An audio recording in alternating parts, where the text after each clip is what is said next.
15वां अध्याय।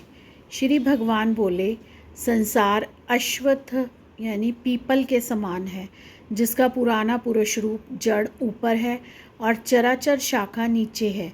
वेद इसके पत्ते हैं। जो जानता है वही वेद का ज्ञाता है। इसी की शाखाएं ऊपर फैली हुई है। सत्व, रज और तमोगुण इसकी रसवाहिनी नसें हैं।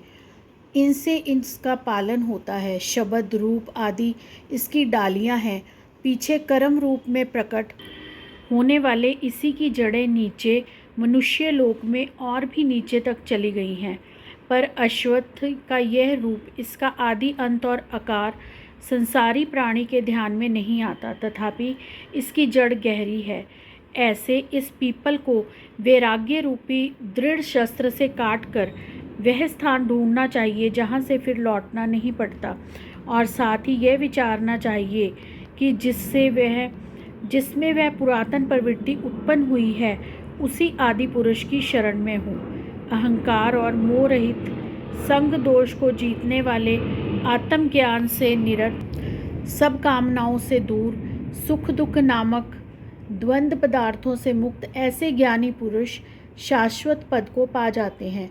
जिसे सूर्य, चंद्र और अग्नि प्रकाशित नहीं करते, वही मेरा परम धाम है।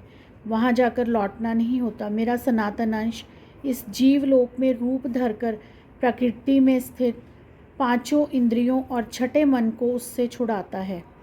जैसे वायु पुष्पादिकों की गंध को दूसरे स्थान में ले जाती है, इसी प्रकार यह देह स्वामी शरीर धारण करने के बाद जब उसका परित्याग करता है, तब इंद्रियों और मन को साथ ले जाता है। कान, आँख, चर्म, जीभ, नाक और मन का आश्रय लेकर वह जीव विषयों का भोग करता है। एक देह से दूसरी देह को जाते अथवा एक ही देह में रहते हुए अथवा इंद्रियों से युक्त हो विषयों का उपभोग करते हुए इसको मूर्ख देख नहीं सकते, किंतु ज्ञान रूप नेत्र हैं, वे देखते हैं। यत्न करने से योगी जन इसे देख सकते हैं, परंतु अज्ञानी यत्न करके भी इसे नहीं देख पाते। जो तेज सूर्य, चंद्रमा और अग्नि में वर्तमान है और जो जगत को प्रकाशित करता है, उसे मेरा जो तेज मानो। मैं ही पृथ्वी में प्रवेश कर अपने तेज से समस्त भूतों को धारण करता हूँ और इनमें रस स्वरूप चंद्रमा बनकर मैं ही सब औषधियों का पोषण करता हूँ।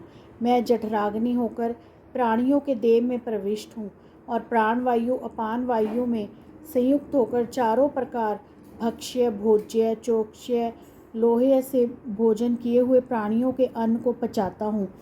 संपूर्ण भूतों के हृदय कमल में निवास करता हूँ। मुझसे ही स्मृति, ज्ञान और उनका नाश होता है। सब वेदों में जानने योग्य मैं ही हूँ। वेदांत का कर्ता और वेदों का ज्ञाता मैं ही हूँ।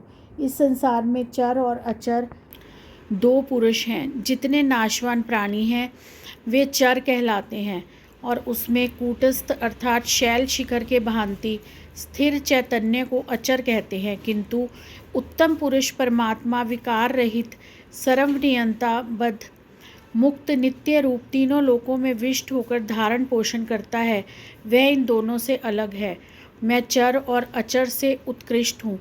इसी कारण से लोक और वेद में पुरुषोत्तम नाम से विख्यात हूँ। हे भारत, जो ज्ञानी जन इस प्रकार से मुझको पुरुषोत्तम जानता है, वे सब कुछ जानता है और सर्वतो भावेत मेरा ही स्मरण करता है।